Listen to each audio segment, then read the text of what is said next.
So I was watching the X Zone TV channel last night when I was abducted by aliens, and they kept repeating to me over and over again, simultv.com, simultv.com. What's simultv.com? That's what I asked them. They had it written on the side of their UFO. How do you spell that? UFO. No, I mean simultv.com. simultv.com. simultv.com. Right. simultv.com. Interesting that you were abducted by aliens in a simultv.com UFO last night. Oh, yeah? Yeah. Now that you mention it, I remember now last night I was awakened from a deep sleep. My great-grandmother was standing there. She said she'd come from the hereafter to tell me about simultv.com. She even spelled it out for me. simultv.com, sonny boy. simultv.com. simultv.com, sonny boy. Wow. Yeah. Guys, you'll never guess what my psychic guru just told me. simultv.com. Exactly. Are you guys psychic too? Of course. We all know about simultv.com. simultv.com.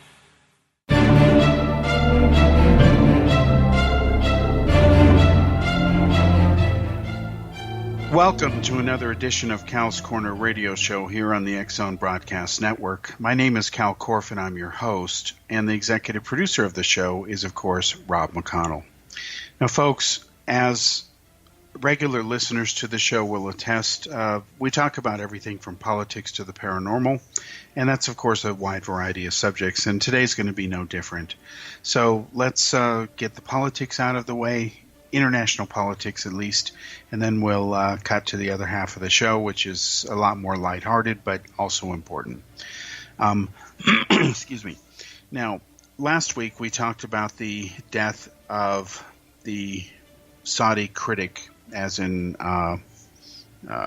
Jamal Khashoggi. He's a journalist who, of course, has been writing for the Washington Post recently. Over the many years, he's written for many publications.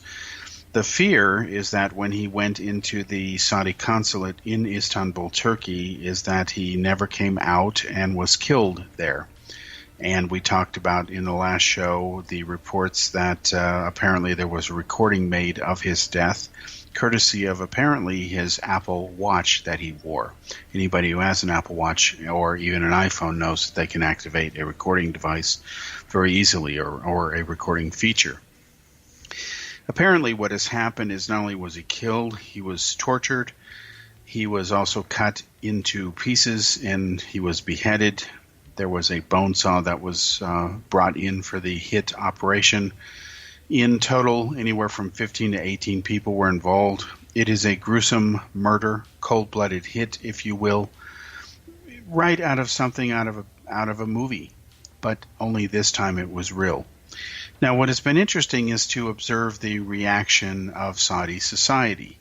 A lot of Saudis apparently believed naively that the government was telling them the truth when they said that we didn't know anything about it, and as far as we know, he picked up his papers at the consulate concerning his right to remarry. He was engaged, and he left. But it turns out that that wasn't true. According to the Saudi government now, the narrative has changed. There was a fist fight. It got out of control, and Khashoggi was killed in a chokehold. Now, people who know Khashoggi would know he's not a violent type. On the other hand, if someone was trying to kill him and he was being tortured, it is reasonable to assume that one might want to, or at least try to, defend their life if possible. There's also rumors that he was drugged as well. We don't know the full story. It is kind of comical in a morbid sense that the Saudis are investigating this when what is there to investigate? They know exactly what happened, or more importantly, what didn't happen. So what is there to investigate? This is like the foxes guarding the hens. What do you think is going to happen to some of the hens? They're going to be disappearing. So for people who are shocked that the Saudis would do this, that they're shocked that their crown prince would do this, all I can tell you is wake up, learn from history. There's nothing surprising in this. In fact, this probably would have still happened to Khashoggi if he had agreed to the original offer to return to Saudi Arabia. But fearing for his life, he decided not to do that, and he looked over his shoulder for the last several years because his life was in danger. Unfortunately, in Saudi society, even in the so-called liberalization that's going on today, which is both a oxymoron and it's also happening in a genuine sense, at least small baby steps by Saudi standards, there is no tolerance of criticism of leadership tolerated. And that is unfortunate because for any country to be a vibrant nation, you have to be able to criticize the leadership. If you want democracy, you have to be able to criticize the leadership. But the Saudi Arabia is not a democracy. It is a dictatorship. It is a monarchy. It has a king instead of what we call a dictator, even though the king is a dictator. His say or lack of is law. You have no rights except what he decides to give you, right or wrong. So when I read as a journalist, this was last year, that Saudi Arabia was reforming itself, I, as a human being, welcome that because I've been in the Middle East. I also am very aware of what a lot of the countries are like there and what they're not like. And one of my favorite countries in the Middle East is, of course, the United Arab Emirates. But the reason the United Arab Emirates is a very interesting country and very unique is because it's westernized. In other words, they kind of look the other way and don't come down with hardcore Islam in that country because they wouldn't be able to make the kind of money that they do if they ran their society that way. And they wouldn't be the financial capital of the Middle East other than what Israel has in the banking sector if they didn't liberalize themselves and essentially copy what are good parts of the West. When you go to the United Arab Emirates, you go to Abu Dhabi, you go to Dubai, pretty much anything that you could possibly want is there. The world's largest shopping mall is there. There's 1,200 stores. I've been there. Believe me, after 2 days of spending 2 full days there, you still can't see the whole thing if you want to really see it in detail. It's that big. They have pretty much everything. But what you will notice in that society is something very different. You will notice that very few Arabs are actually working. Instead, foreigners are doing the manual labor. You see them in the stores, in the restaurants, and instead you see Arabs sitting around, smoking the hookahs, having a good time, while everybody else does the manual work. And they're proud of that. They talk about it. They boast about it. There's nothing wrong with it in their mind, and I'm not judging it. That's the way that they run their society. But in the United Arab Emirates, you don't have real journalistic freedom. You don't have genuine free speech. There are not different political parties that engage each other, and you don't directly elect your leaders. Instead, you have the royal family, the emir, and in exchange for their patronage, you're expected to essentially toe the line, sit down and shut up and enjoy your life. And yes, they have a very high quality of standard of living there. And when I spoke to many foreigners in every visit that I've been there, and I've been there several times, you may remember that we relaunched this show here on the X Zone Broadcast Network from Abu Dhabi a little over a year ago, last August as I recall. And they're happy there. They're much happier than they would be if they were back in their own countries. And they're earning better money and they're sending it back to their families. This is true of people I met from India who are working in Abu Dhabi, people who are from Sri Lanka, from Pakistan, from Syria, from other countries. Again, they're happy to be there and have that kind of living. But again, you don't have real freedom there. You don't. And let's not mince words and let's not call it what it is not. Let's not pretend that it's a democracy when it's not. Now, the reason I mention the United Arab Emirates is because their neighbor are the Saudis. And if there were any two countries that were very different, it's these two. What's interesting is that the Saudis are supposedly modernizing their society, and their crown prince, who's I believe he's 33 years old, this would be Mohammed bin Salman. He likes to go by the initials of MBS. That's what a lot of people do call him. He, of course, is trying to drag Saudi society into the modern era but with limits. The limits being, of course, that you can't question what he's doing. He has absolute authority. There is no democracy. There's no real freedom of press. The usual nonsense that has been part of Saudi society since day one. And I remember reading his comments when he was saying that the Saudi society has kind of lost its way and that it's time to liberalize it. Those are welcome words, welcome decisions. But when he goes on to say that he has to go back to the old ways, well, the old ways were absolutely not liberal in Saudi society. There's never been any such thing.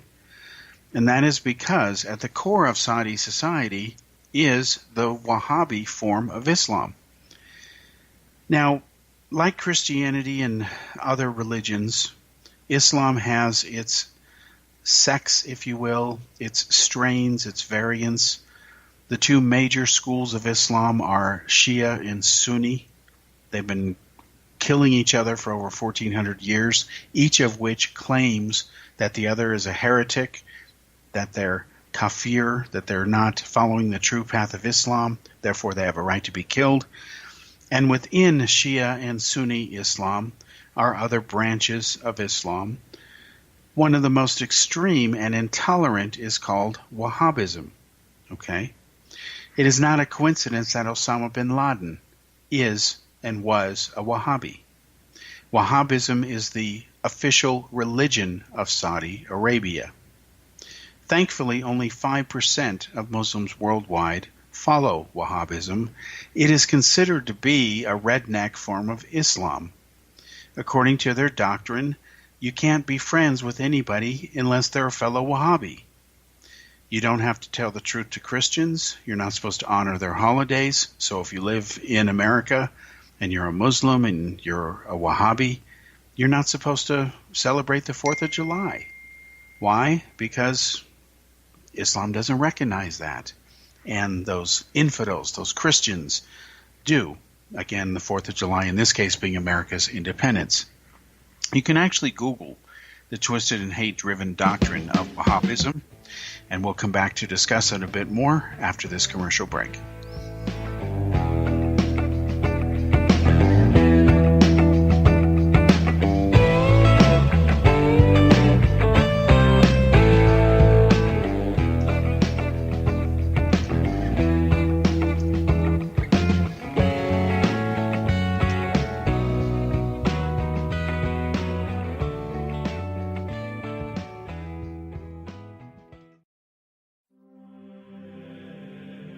Rob McConnell here, presenting an overview for Nicholas Paul Jennings, author of a fascinating book, Amen. It presents facts revealed by Egyptologists, facts that enable us to understand why Amen is the beginning of creation of God. It provides recommendations for religious leaders of the major religions to unify their beliefs and teach the Word of God. Love one another. Amen informs people how mankind conceived God.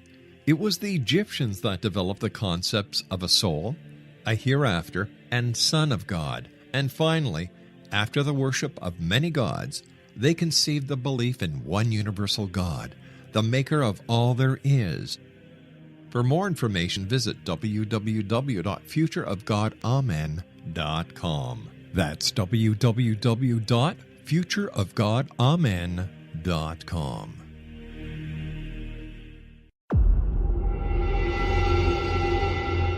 Whether you're a skeptic or a believer, join me, Rob McConnell, as together we'll investigate the world of the paranormal and the science of parapsychology here on the X-Zone Radio TV show on XZBN and the X-Zone TV channel on Simul TV.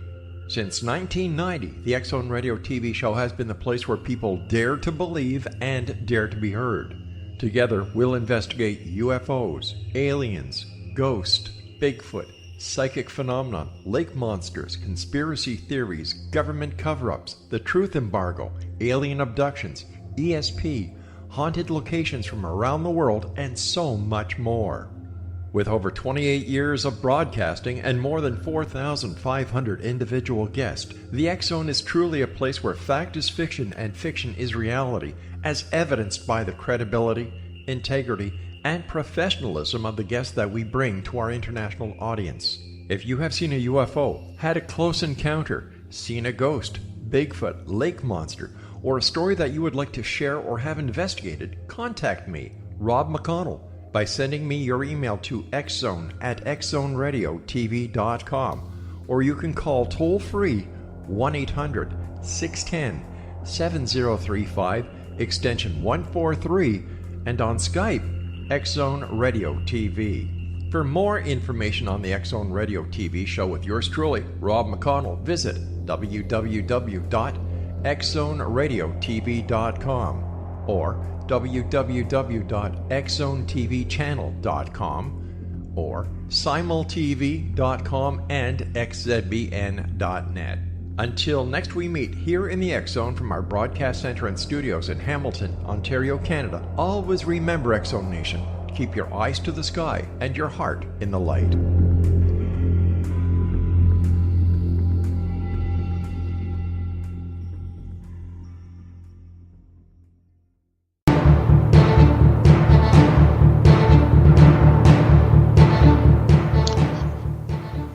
Welcome back to segment 2 here on Cal's Corner Radio Show here on the X-Zone Broadcast Network. My name is Kal Korff and I'm your host, and the executive producer of the show, once again, is Rob McConnell. And we're talking about Wahhabism, and Wahhabism is another way of saying it. It is spelled W-A-H-H-A-B-I, Wahhabi. Wahhabism is W-A-H-H-A-B-I-S-M. Once again, it is a extreme form of intolerant Islam. About only 5% of all Muslims worldwide, thankfully, subscribe to Wahhabism. It is considered, again, to be kind of the extremist or redneck version of Islam, and their doctrine is purely hate-driven. They believe that if you are a Muslim and you convert out of your religion, let's say you want to become a Jew or you want to convert to Christianity, it is the duty of every Muslim to hunt you down and then kill you. The penalty for leaving Islam is death. That is how tolerant and understanding Wahhabism is. There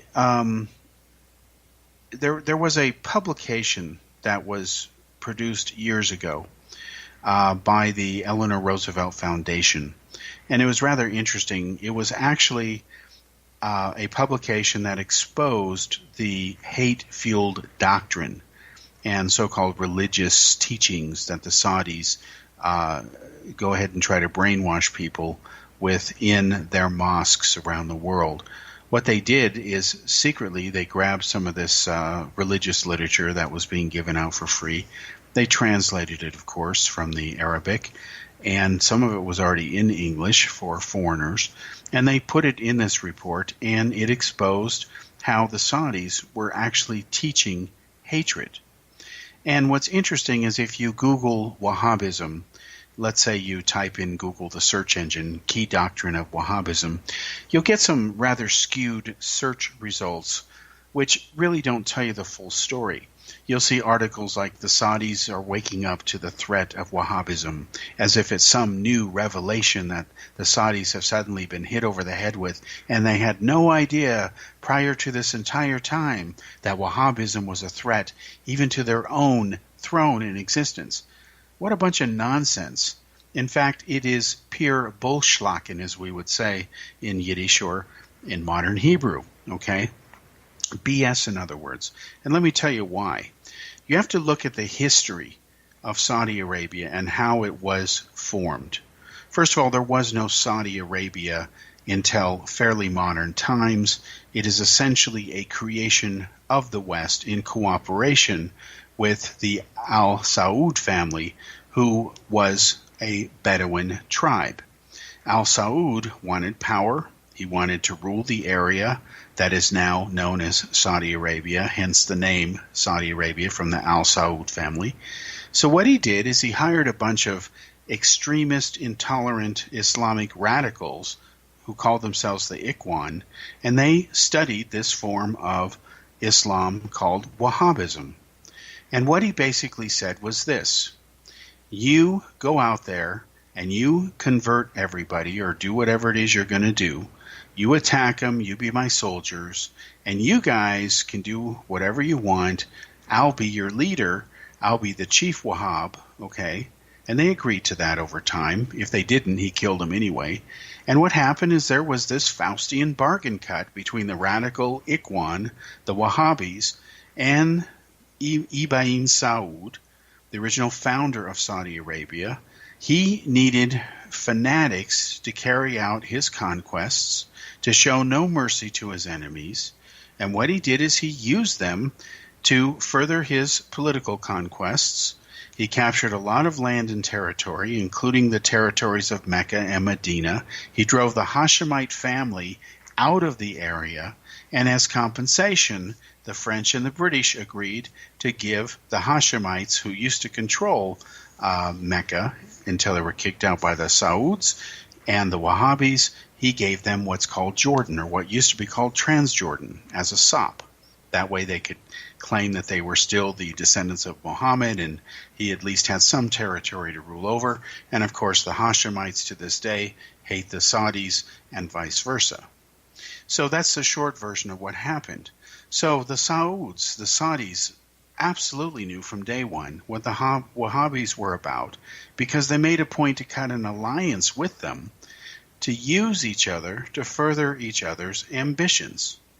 Now, what has happened over time is that on occasion, Wahhabi leaders, their title, whatever, their esteemed position or whatever you want to call it, their status that the Saudi family gives them, it goes to their head, and what they do is they attack and bite the hand that feeds them. They turn against the royal family, and that's a no-no. It violates the understanding. So what happens is the Saudi royal family then clamps down on the Wahhabis, and there's a purge that takes place every once in a while. And you've seen that recently with MBS purging some of the senior elderly clerics who opposed his recent moves to allow women to finally drive and go ahead and hold jobs and some of the other stuff that he's trying to put through reform-wise. But let's be honest here.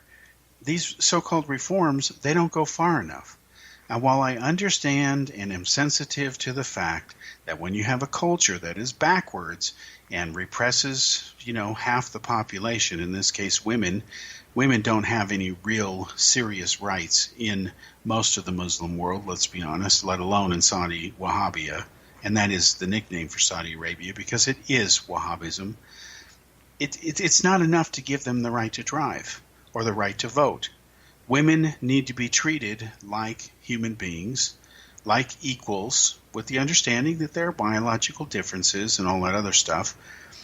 In the Arab world and in very patriarchal, tribal countries and cultures, these would include nations like India, which is a very tribal society, very patriarchal. These societies have to change and embrace more of Westernism and how women are viewed in the West if they're going to thrive and reach their full potential. Look at what's happening in America. Over half the population is now female. So guess what? Women are the majority of the population. In India, you have just the opposite problem, but for very different reasons. The reason that men outnumber women in India, in some places in the country as much as 70%, is because young female babies have been murdered in huge numbers there. It's called infanticide. It is a crime. And Indian society, in order to try to stop this sickness from continuing, actually had to pass laws that today in Indian society, if you're a young couple and you're going to have a child, it is illegal in India for the doctor to tell you ahead of time what the sex of that child is. It is a crime. They won't allow you to know. Why? Because they don't want the Stone Age types to say, I must have a son. If I don't have a son, the daughter must be killed. That is sick, killing your own child. But it happens in that culture to the point where there are entire areas of the country where there's a huge disproportionate number of men versus women And India as a whole is suffering from that. And as a backlash and in an attempt to stop this insane murder of young female babies, what they've done is they've passed these laws so that you can't know what the sex is until it's born. There's other things they're trying to do as well, but India as a whole is a very sexist society, and women don't have the rights either in society or even legally that men do there. And it's even worse, of course, in Saudi Arabia. It's worse in a lot of Arab countries versus especially in the West. Now, having said this, I want to distinguish between treating women as equals and human beings, because they are, of course, versus what we would call modern twists on feminism. That's a very different issue. In my opinion, there's nothing wrong if a man wants to compliment a woman and say, "You look beautiful today," or "Can I open the door for you," or whatever. I open the door for people all the time. I don't care whether they're men or women. I just open it for them because I think it's the right thing to do. Okay? So, very simple. What I've seen in the so-called feminism today is kind of an extreme left-wing twist to where it's hard to even say what these people really think they're trying to achieve. I remember one time seeing a woman get mad at a man who was trying to open the door for her. And she got mad and she said, "Do you think I can't open it myself?" No, the man wasn't thinking that way. He was just trying to be helpful. That was it. But she took it the wrong way. That's, in my opinion, not the way that the feminism thing should work. I don't want to make this show about feminism because I'm not qualified to go there. But what we will do after the commercial break in a little bit is talk about how some of this society changes has created a whole new language in which, after decades of trying to struggle to find the right words to describe certain things, now there's an official list or lists, depending on what internet website you want to believe, where terms that used to be okay are suddenly not okay anymore.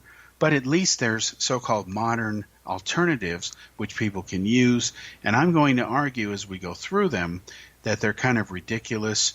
And I'm not going to bite on this one and talk this way because I think it is just plain stupid. I'm going to be very frank with you.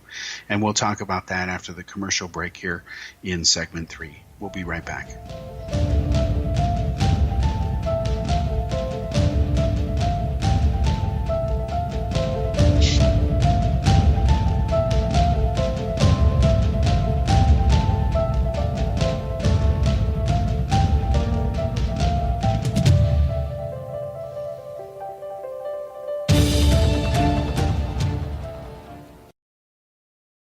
So I was watching the X Zone TV channel last night when I was abducted by aliens, and they kept repeating to me over and over again, simultv.com, simultv.com. What's simultv.com? That's what I asked them. They had it written on the side of their UFO. How do you spell that? UFO. No, I mean simultv.com. simultv.com. simultv.com. Right. simultv.com. Interesting that you were abducted by aliens in a simultv.com UFO last night. Oh, yeah? Yeah. Now that you mention it, I remember now last night I was awakened from a deep sleep. My great-grandmother was standing there. She said she'd come from the hereafter to tell me about simultv.com. She even spelled it out for me. simultv.com, sonny boy. simultv.com. simultv.com, sonny boy. Wow. Yeah. Guys, you'll never guess what my psychic guru just told me. simultv.com. Exactly. Are you guys psychic too? Of course. We all know about simultv.com. simultv.com.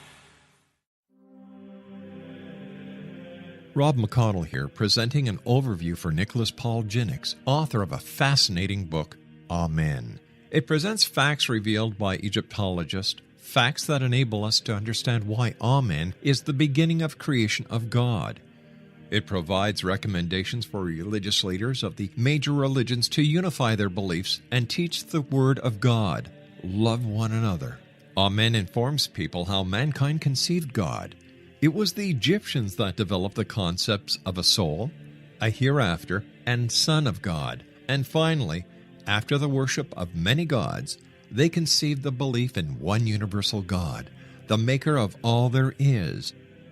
For more information, visit www.futureofgodamen.com. That's www.futureofgodamen.com.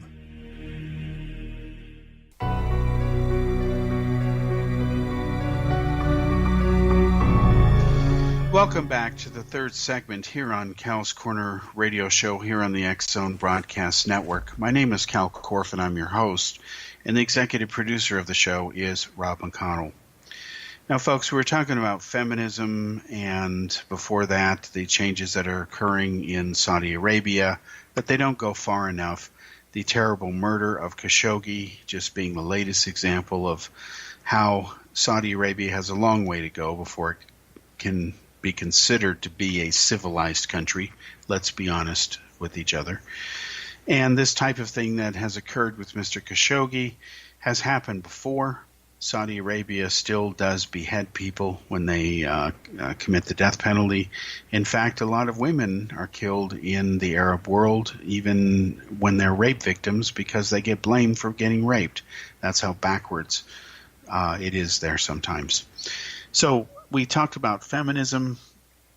As somebody who, was a child in the 60s and 70s, I can tell you that the type of feminism, as well as so-called liberalism back then, if you were liberal or progressive, was very different than what is going on today. I will tell you that, like people who like to throw the word around socialism and use it as if it means just free stuff. They don't understand what socialism really means. But yet you have millennials now who say, I'm a socialist. They are endorsing Marxism without understanding what Marxism or communism really was or is.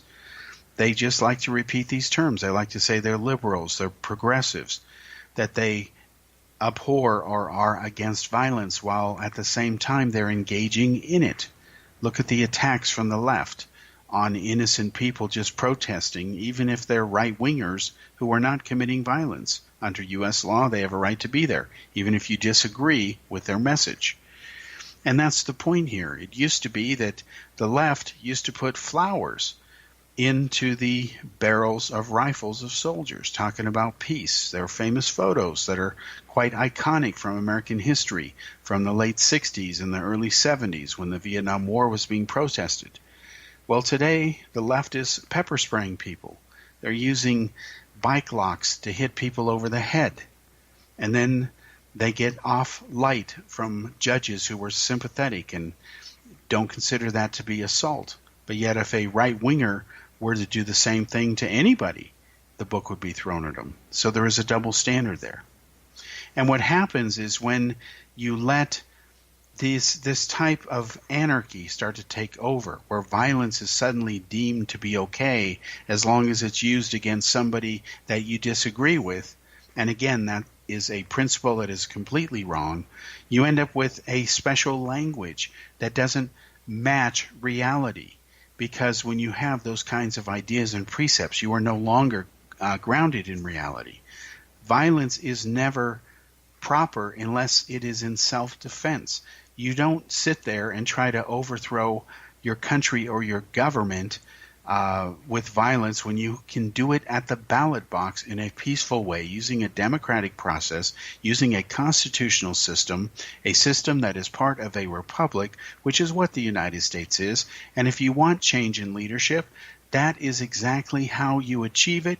You vote. And that's why that process exists. And that's why people died to set up the United States and why it became the country that it has become today, and why it achieved superpower status in a record amount of time in history, because it broke the mold. Again, look at America's history, the idea that you have freedom of speech, freedom of press. All people were created equal. Of course, there were misfires in the beginning. The founding fathers of America owned slaves, but when George Washington died, his slaves were freed. Abraham Lincoln, nearly 100 years later, freed the slaves. Yet it took another 100 years for John Kennedy and Lyndon Johnson to push through the civil rights movement, and we're still working on things today. But notice that most countries are out there copying America. They're not copying China. They're not busy copying Russia. They're not even trying to copy Canada. As wonderful as Canada is, especially in the last few years, they're especially not trying to copy socialist Canada. But yet you have a young generation that is running and saying, we're democratic socialists, and they don't understand what socialism is. Well, before we start going down our list of these 100 or so words that used to mean one thing and now they mean suddenly something else, let me remind all the young millennials out there what socialism really is and give them my best advice to stop moving the goalposts and lying to people and making a fool out of yourself when you use the S word when it's obvious to anybody who understands basic English and history that you don't know what you're talking about. Now, socialism is when a government controls all the key points of basically a country's national resources, or choke points, if you will. This would include the telephone company, the power company, the internet. It would include public transportation. It would include the military, the armed forces. It would include the airlines. We've seen in the past governments that own everything. Look at communist China. Chinese enterprises, when they involve things like airlines, when they involve key national assets, are state-run enterprises. You cannot distinguish the Chinese government from, say, the situation in America where you've got the U.S. government, then you have a publicly held company like Apple or Google or Facebook. They're not owned by the U.S. government, okay? Instead, they're owned by shareholders. In China, China owns the key state industries because they're communist, they're socialist. So when people, millennials, point to Sweden as being a socialist government, they're not. They're private enterprise. They may have a general healthcare system. Yes, they do. Okay? The United States has a general healthcare system, too, for people on Social Security. They have Medicare, Medicaid. Social Security itself is a government program. But the United States is not a socialist country. Denmark is held up as another example. Well, no. In fact, if you bother checking with the government of Denmark, they will tell you they are not a socialist country because, again, private enterprise dictates their economy. The same is true for Sweden. Now, a good example of a wonderful socialist country is Venezuela, and it's in serious trouble because socialism historically has not worked. It doesn't work because it is not grounded in reality. Just like words must be grounded in reality, otherwise the whole point of language becomes meaningless.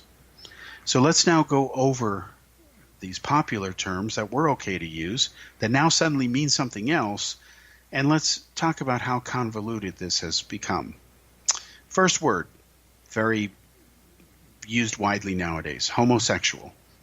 Well, it used to be in previous generations, we would just say gay. You could even say queer. But now it's homosexuals, okay? All right, so if somebody says they're gay now, that has a whole different meaning. It no longer means you're happy. It no longer means I'm just in a good mood. I'm not happy and gay. It means I'm a homosexual. Homeless. Well, believe it or not, people hate the so-called progressives today. They don't want you to call people homeless. Believe it or not, they want you to use this phrase. I'm not making this up. I couldn't make this up. Outdoor urban dwellers. Okay? Now, think about that. You see a homeless person. They don't have enough to eat. They're on the street. They need a shower. Their hygiene is terrible. They have nowhere to go. They're homeless. And you're going to sit there and refer to them instead as an outdoor urban dweller? I would argue that if you're going to look at a human being that is suffering, and you're not going to admit that he is homeless, he has no home, and instead you're going to say he's an outdoor urban dweller, shame on you. You're the one with the problem. You have no compassion, no feeling, no sympathy. Shame on you. Now look at the word insane. Again, There are people who say, don't call people insane. That's judgmental. Well, I'm sorry. Sometimes that's a scientific explanation for how some people are. There are some insane people out there. There have been insane people in history. Look at Hitler. Was he sane? Yeah, but he was also insane. Well, they don't want you saying insane. Instead, they want you to use the term reality challenged. I'm sorry, insane fits much better. Perverted. Well, they don't want you to call anybody perverted because, again, that's judgmental. Even though there are perverted people out there who do perverse, sick, twisted things, they don't want you to call them perverted.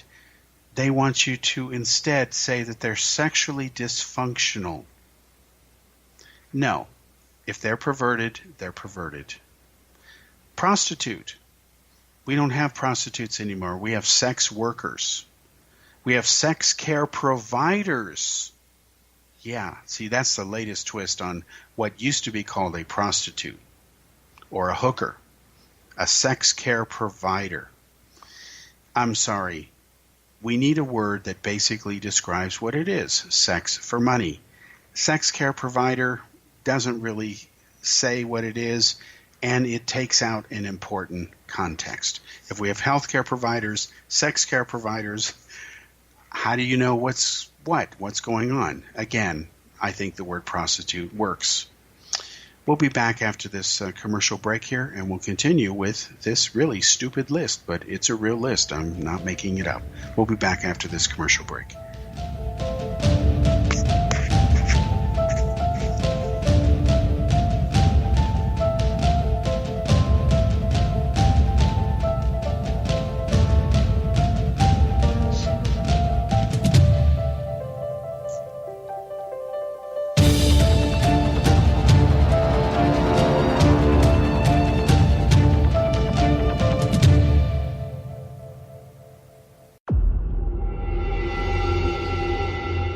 Whether you're a skeptic or a believer, join me, Rob McConnell, as together we'll investigate the world of the paranormal and the science of parapsychology here on the X-Zone Radio TV show on XZBN and the X-Zone TV channel on Simul TV.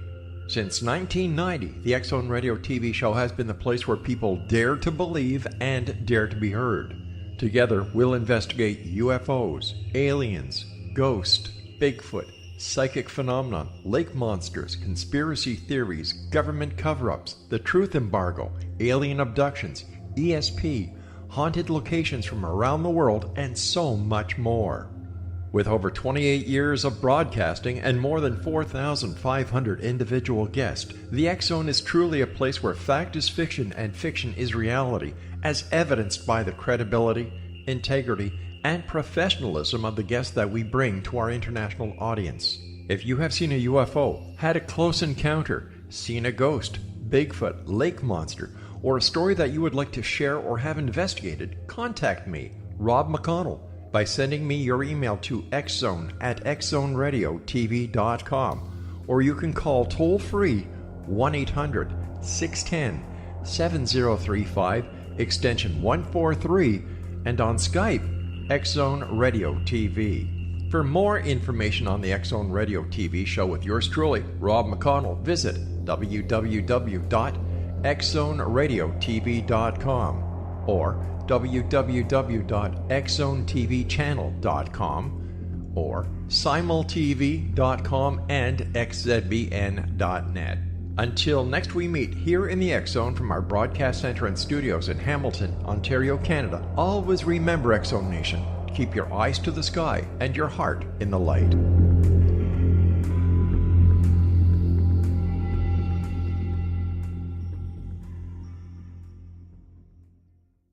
You have heard of the X-Zone? Now watch it on Simul TV, plus 500 video games, live TV channels, free video on demand, worldwide, and more.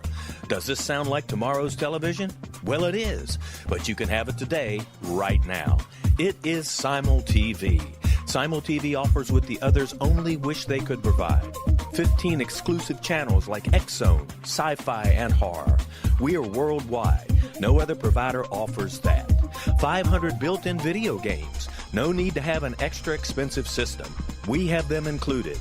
Free video on demand, live streaming events from around the world, interactive online network, and much more. Tomorrow's TV today. Simul TV. Sound too good to be true? Well, it's not. You can have Simul TV today. Sign up at simultv.com. Do it today.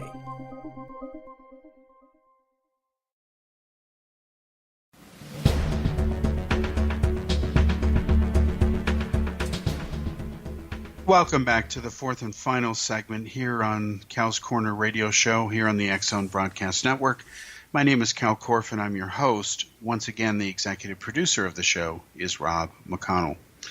So, speaking of stupid words and stupid ways to say things, and this stupid list we're going over here, let's talk about the word stupid. You're not supposed to call things stupid anymore, okay? If somebody's stupid, they're not dumb, they're intellectually impaired, or they're unschooled. Now, this is what I find rather curious and hypocritical about these modern ways of saying something. You know, you can call somebody stupid and be judgmental, or you can say you did a stupid thing and actually be technically correct, like it may have been a stupid thing to stand in the middle of the freeway and then wonder why you got hit by a car, because it was a stupid thing to stand there in the middle of traffic. It's kind of common sense. But when somebody's intellectually impaired, but not stupid, because you don't want to judge them or hurt their feelings, aren't you judging them if you're saying that they're intellectually impaired? How do you know they're intellectually impaired? You're judging them by labeling that. And then unschooled, well, I'm sorry, I've been a boss over people who have PhDs, and I don't have a PhD. So I know plenty of people who do dumb things that are very educated and schooled. It's called being human. And I also know people who are unschooled that do pretty clever things. So I think the term unschooled is super judgmental. I think it's even worse than just calling somebody stupid. At least when you say they're stupid, it could refer to something they did that was stupid. But if you say they're unschooled, how do you know? And who's to say that they're unschooled versus you? So this whole thing of these are better words, better ways of saying it, so far doesn't seem to be the case. Now, what about the term dishonest? Instead of saying somebody's dishonest or they're not honest, they're ethically disoriented. Now, who the hell would think of a term like this, ethically disoriented? They're not ethically disoriented. If they're dishonest, they probably know they're dishonest. It's probably a deliberate choice versus accidental. So they're not ethically disoriented. They are absolutely ethically sure what they're doing, and what they're doing is ethically wrong. They're not disoriented. They're just deciding to be unethical. So they're dishonest. Call them what they are. Now, here's another one. Dustbin man, or trash can man, or trash man. Okay, this one's a classic. Sanitation engineer. Okay, that's kind of cute, but, you know, it's, again, garbage man, garbage collector, fine. Now, here's one that is just plain stupid. I'm sorry. Now, I mean this in just, it makes no logical sense to me. If you take the word insult, okay, if someone feels insulted, it's okay to say now that they've been emotionally raped, okay? See, this is what the left does. They like to throw in inflammatory words. They like to throw around the R word, rape. They use it very carelessly, very recklessly. They use it to push your buttons, get people to react emotionally instead of intellectually. Another term they love to throw around is Nazi. If you listen to the left, Trump is a Nazi, even though he can't be a Nazi because his daughter is a Jew, who's married to a Jew. And Trump is pro-Israel, therefore he can't be a Nazi. But see, the left likes to have it both ways. They like to have their cake and eat it too, or as I call it, their quiche and eat it too. They're just hypocrites. So if somebody is insulted, they're not emotionally raped, okay?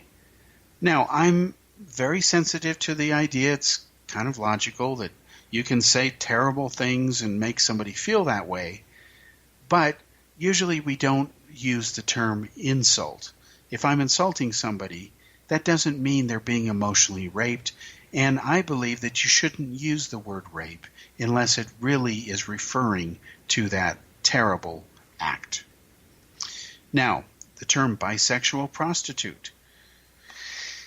Believe it or not, that means an equal opportunity prostitute. Now, this is rather curious because it's okay to have bisexual prostitutes, but you can't have prostitutes. They have to be sex care providers or sex workers. But if they're bisexual, they can be prostitutes. In fact, they can be equal opportunity prostitutes. Whoever thought this up, I just can't understand the logic there. It makes no sense to me. Poor people. We don't have poor people anymore, okay? People aren't broke. They're economically marginalized, okay? So I want you to remember that term because you'll hear it on CNN. You'll hear it from people like Rachel Maddow. You'll hear it from the la liberal left when they're talking about the economy and the homeless and the poor. They will talk about the economically marginalized. Now, I believe that when you say that somebody's poor or rich, people understand those terms. They're one syllable.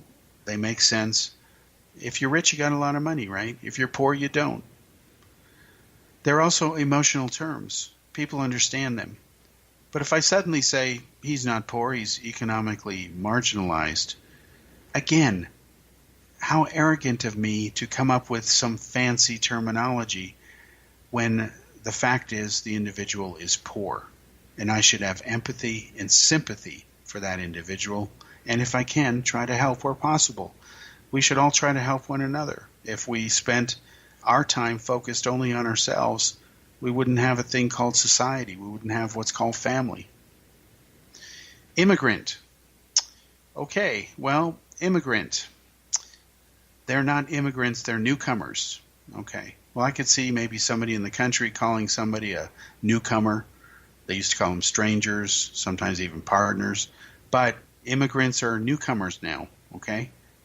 An illegal immigrant is an irregular immigrant or an undocumented worker. Now, we've talked about this before. Again, the left doesn't even understand basic English. If you're an immigrant, you have followed a legal process. You have stood in line, you filed your papers, you paid your fees, you've stayed within the law. There's no such thing as a illegal immigrant. You can have an illegal migrant, okay? You can have an illegal alien, but an immigrant follows a process, okay? Is an immigrant a newcomer? Depends. Depends on where they're going to, whether they've been there before. It just depends. So to call it a newcomer, I think, is ridiculous. I have no problem with the term illegal alien. If they're there illegally, they're aliens. If they're there illegally, they're automatically criminals. Call it what it is. Stop lying. Now, let's talk about something else. The phrase right-wing protest. Well, if you believe the mainstream media today, there's no such thing as a right-wing protest. It's just called a riot. Okay? And a left-wing riot is just a protest. See, it's okay if the left does this. They're protesting. When they riot, they're protesting. But when the right is protesting, they're rioting. See, you don't get it. You got it backwards, okay? Again, I'll repeat it one more time. If you're a right-winger or you disagree with the left and you're protesting, you're not protesting, you're rioting. You're the problem because you disagree with them. But if you're a left-winger, you don't riot, you protest. Even when you beat people with bicycle locks, you're protesting. You're not rioting. You're not committing violence. You're not hurting people. You're protesting. You're exercising your constitutional right to free speech, even though you're hurting people. That's what the left does. Okay? What about the term drunk? Nah, let's not call people drunk anymore, even when they are drunk. Believe it or not, there's a term that says chemically inconvenienced. Can you believe that? Chemically inconvenienced. Well, I don't know. Having been to 27 different countries, having drank different types of alcohol, I would say, based on my own experience, that I wasn't inconvenienced at all at times. I found it very convenient. I actually enjoyed a lot of the Czech spirits and things like that. They're very tasty. They make you feel great. So I wasn't chemically inconvenienced. I was chemically convenienced as far as I'm concerned. Did I get drunk and fall down and all that other stuff? No. Never lost myself that way. Just not wired that way. I know plenty of people who have. I've seen it. But in my case, I was chemically convenienced and I was happy for it. Now here's another favorite of the left and liberal, and we'll end this show probably with this term: terrorist, freedom fighter, rebel, protester, insurgent. For the last time, a terrorist is not a freedom fighter. Freedom fighters are not terrorists. Terrorism is a deliberate, systematic targeting of innocent people for the purposes of political or social change. Freedom fighters don't target innocent people. They target government institutions or firms, the military, the police, and so on. The left likes you to think that anybody who takes up arms is a freedom fighter because terrorists don't like to say, hey, I'm a terrorist. Hamas doesn't like to call itself a terrorist group, even though it is. They like to say, we're the resistance. And that's the game they play. And the left likes to call them that. Hamas is a humanitarian or resistance organization. No, they're not. They're a terrorist group. They deliberately target innocent civilians for the purposes of political and social change. And that's what Hamas does. That's what a terrorist does. Freedom fighters, again, don't target innocent people. Rebels don't. Protesters don't. Insurgents don't. But terrorists do. All right, thanks for joining me this week on Cal's Corner radio show here on the X-Zone Broadcast Network. We'll be back next week. Maybe we'll continue with a few more of these words, but I think you get the point. Words are important. We must say what we mean and mean what we say. Otherwise, there's no point in having a language. Again, thanks for joining me. We'll be back next week.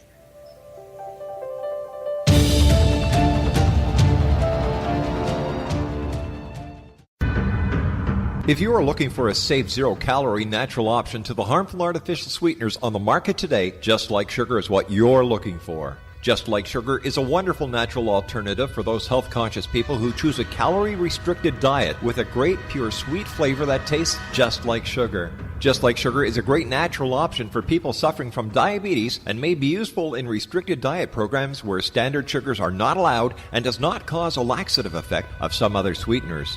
Just Like Sugar comprises a perfect blend of chicory root fiber, natural calcium, natural vitamin C, and Just Like Sugar's sweetness comes from the natural flavors from the peel of the orange. Just Like Sugar is a natural alternative to harmful artificial sweeteners and will change the way that you believe all natural sweetener products taste. Just Like Sugar is available at your local Whole Foods markets, Wild Oats markets, Henry's, Sun Harvest, and many other fine natural food stores in the U.S., Canada, and worldwide. You have heard of the X-Zone? Now watch it on Simul TV, plus 500 video games, live TV channels, free video on demand, worldwide, and more. Does this sound like tomorrow's television? Well, it is, but you can have it today, right now. It is Simul TV. Simul TV offers what the others only wish they could provide. 15 exclusive channels like X-Zone, Sci-Fi, and Horror. We are worldwide. No other provider offers that. 500 built-in video games. No need to have an extra expensive system. We have them included. Free video on demand. Live streaming events from around the world. Interactive online network, and much more. Tomorrow's TV today. Simul TV. Sound too good to be true? Well, it's not. You can have Simul TV today. Sign up at simultv.com. Do it today.